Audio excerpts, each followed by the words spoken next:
It has been a Christmas that we wasn't here. It's a difficult time for a Madison County family after a bad crash paralyzed the mother of 2 kids. Coming up, how you can help. Teenagers wanting to visit some malls near Louisville this weekend will need to bring an adult with them, but not everyone supports the new rules. I think young people want a place to belong. We'll take a look at the new policy. His wish is to raise $1 million for fellow cancer patients. We'll introduce you to a UK fan getting a lot of support from the Big Blue Nation.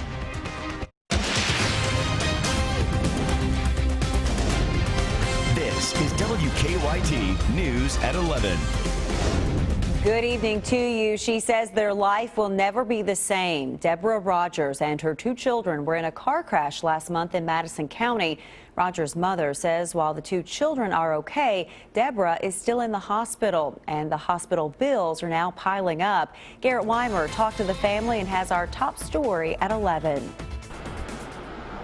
They were driving not far from here on Cartersville Road, a mother and her 2 kids, when this family changed forever. Deborah Rogers was paralyzed. Her 7-year-old daughter Emma fractured her skull when she was thrown from the car. It's not easy, but the Lord will provide for us. So we believe in the Lord and we know what He can do for us. Deveda Reynolds has been by her daughter Deborah's side ever since the crash. She says thankfully Emma is home now and doing okay. But with Deborah in the hospital, it's been a difficult holiday season for the family. With the children and her here, it has been a Christmas that we wasn't here, you know. Since that crash on Cartersville Road several weeks ago, Rogers has had surgery and some setbacks, but also some progress. She can wiggle her toes now, but she can't feel anything. So we're working on that to get it to move where she can walk in. But as they work toward recovery, the bills keep adding up. Friends have set up a GoFundMe account to help them out as they pray for healing and for Deborah to get home soon. That's our goal, is for her to come home and be with the family, take care of the children the way she loves them. In Lexington, Garrett Weimer, WKYT. Rogers' 10-year-old son Alex was also in the car at the time of the crash but wasn't hurt. If you would like to help out, you can find the link to the GoFundMe page on our website. Just click on this story on WKYT.com or the WKYT News app. We are tracking a developing story out of Lexington tonight. Police are trying to track down 2 men they say shot a man in the leg. It happened about 9:30. The victim was found on Ohio Street. He told police that he was walking down 3rd and Elm when 2 men came up to him and asked for money. Police say the 2 men then shot him in the leg. Police say he was grazed by the bullet and had just minor injuries. New tonight, an Eastern Kentucky police officer is recovering after a crash involving another official. Police tell us a Salyersville officer and a Magoffin County constable were involved in a crash late last night. Police say the officer was taken to the hospital and is expected to be okay. There's no word on the condition of the constable. The names of the men involved have not been released. State police are handling the investigation. State police are investigating a crash in Hart County that killed a teenager. The accident happened on Kentucky 357 near Munfordville. Troopers say 17-year-old Brett Robinson lost control in a curve, went off the road and hit several trees. Robertson died at the scene. Troopers say he was wearing a seatbelt and alcohol is not believed to be a factor in that crash. A Lexington man faces charges tonight after police say he kidnapped his co-worker. Moorhead police say the incident happened earlier this week. According to the Moorhead News, employees at Clark's Pump and Shop called police saying a woman in the store was claiming she'd been kidnapped. Police say German Villatoro and the victim have worked together for about a year, and on Monday he offered her a ride home from work. The victim told police Villatoro drove to Rowan County and tried to sexually assault her. Villatoro was charged with kidnapping and sexual abuse.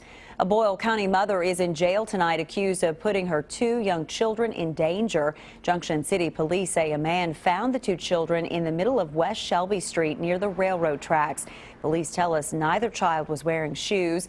The man took the children to the police department. Police say 29-year-old Carla Martin called about 45 minutes later saying her children were missing.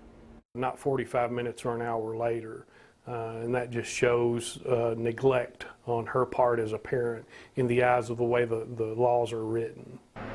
The two children are now with relatives. Martin has been charged with 2 counts of endangering the welfare of a minor. Police say they are working with social services and more charges could be filed. 2 Louisville malls will start enforcing new visitor guidelines come tomorrow. The new rules apply to Mall St. Matthews and Oxmoor Center in Louisville.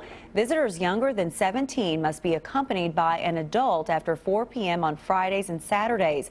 The adult must be 21 or older. IDs will be checked at the mall entrances. The new rules come 1 week after a disturbance at Mall St. Matthews involving dozens of teenagers. The rules, though, don't have everyone's support. To be honest, I don't like it because I know sometimes our parents can't get off from work, just to get off from work, just to go supervise us at the mall because they also have to work. I think young people want a place to belong. They want a place to be with their friends. The mayor of St. Matthews has said he fully supports the temporary policy. We are 1 day into 2016, and so far, weather-wise, it's been pretty normal. But after a mild end to 2015, we probably forgot what normal actually was. Meteorologist Jim Caldwell has an early check of the forecast. Hi, Jim. And that's the problem. We really did. We forgot what normal was. But tonight, we are normal, but it's chilly, and it really will be continued to be that way at least into the overnight hours tonight. Look to the outside.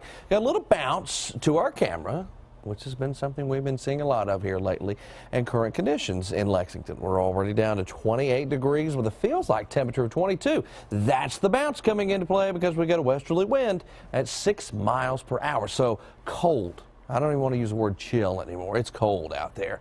We look now to our Defender radar network, and things are nice and quiet and will likely be that way all the way through your Saturday and maybe until Sunday night. I think we get to around 23 degrees during the overnight hours and early tomorrow morning. So be ready for that. Tomorrow, though, we're going to recover. Sort of. We're going to be around normal, close to 40 degrees for daytime highs. So our normal, unfortunately, is a little cooler than what we've been seeing here lately. We'll track the rest of your forecast, which does include some flakes. I'll have it coming up. All right, we'll see you in a bit, Jim. Thank you. Major flooding is still swamping sections of the Midwest and is now being blamed for nearly 24 deaths. Today, people in Missouri and Illinois started to clean up from the flooding. In Illinois, the governor took a tour of the damage. He said water is expected to rise in some areas over the weekend. So far, the governor has declared 12 Illinois counties disaster areas. The declaration helps make state resources available for communities to recover from flooding. The reason we were declared the disaster areas is to free up financial resources. We have first responders from the state police have been terrific. We've got equipment, communication equipment, as well as sandbags and other supplies to support local first responders in all 12 of the counties.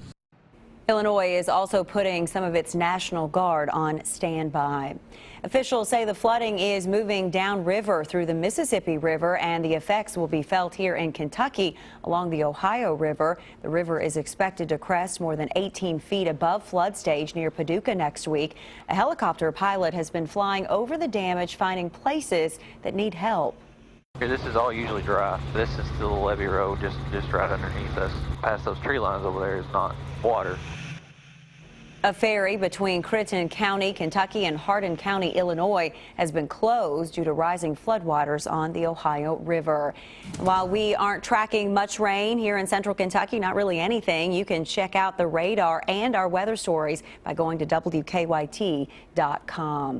He is a young UK fan hoping the Big Blue Nation can help him help others. 13-year-old Reese King was diagnosed with cancer more than 3 years ago. It's in remission, but his battle isn't over.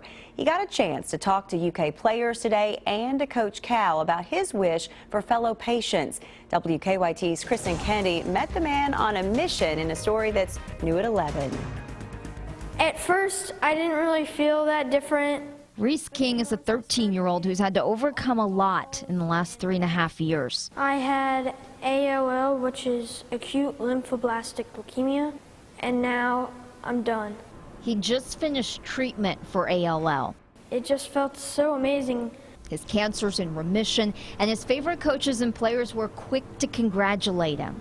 Like, so mind-boggling that I was so in shock that all these people were just calling and texting. Reese is a fighter. Coach Stoops called him Monday. He said something along the lines of, "Congratulations, I can't believe you've made it.